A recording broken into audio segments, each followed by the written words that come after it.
बिस्मिल्लाहिर्रहमानिर्रहीम। शुरू करियां थो उन रब करीम जे नाले सां जेको निहायत ई महिरबान ऐं रहम वारो आहे। क़ाबिल एतिराम प्रिंसिपल साहिब, इज़त मवाब उस्ताद साहिबान, मोज़ज़ महिमानो ऐं मुंहिंजा प्यारा दोस्तो, अस्सलामु अलैकुम। अॼु मूंखे अव्हां जे साम्हूं हिकु अहिड़े मौज़ूअ ते लबकुशाई करण जो मौक़ो ॾिनो वियो आहे जेको हर पाकिस्तानी जे दिलि जी धड़कन आहे। उहो मौज़ू आहे आज़ादीअ जी अहमियत। प्यारा दोस्तो, आज़ादी अल्लाह पाक जी सभ खां वॾी नेमतनि मां हिकु नेमत आहे।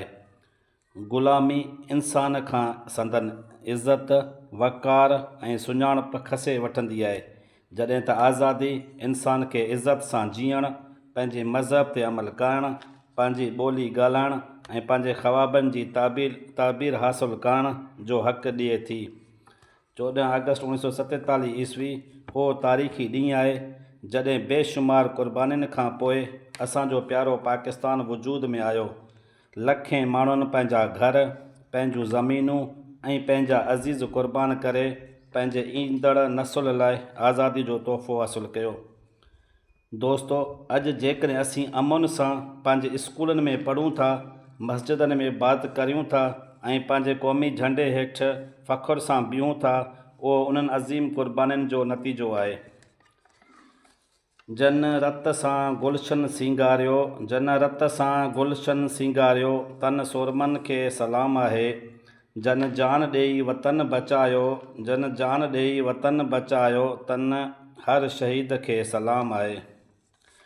मुंहिंजा अज़ीज़ो, आज़ादी सिर्फ़ु जश्न मल्हाइण जो नालो न आहे, पर उहा हिकु ज़िमेवारी बि आहे। सचो पाकिस्तानी उहो आहे जेको ईमानदारी, महिनत, तालीम, इत्तेहाद ऐं क़ानून जी एहतराम खे पंहिंजी ज़िंदगी जो हिसो बणाए।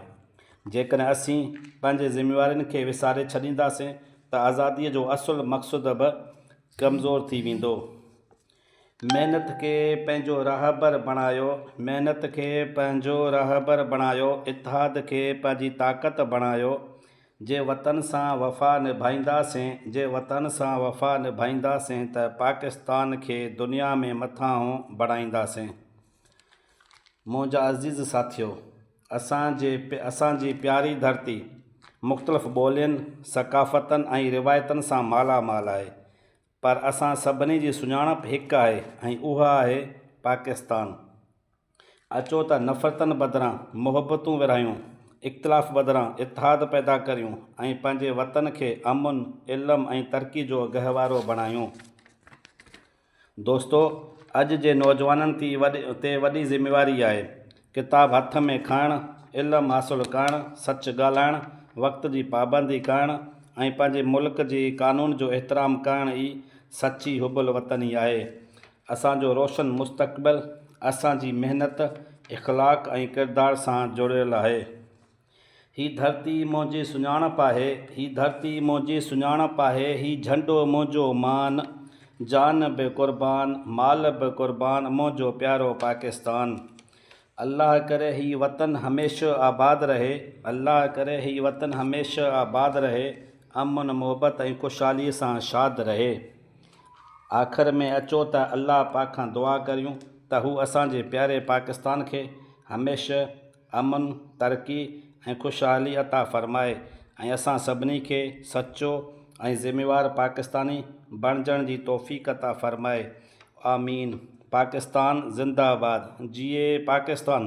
तमामु घणी महिरबानी।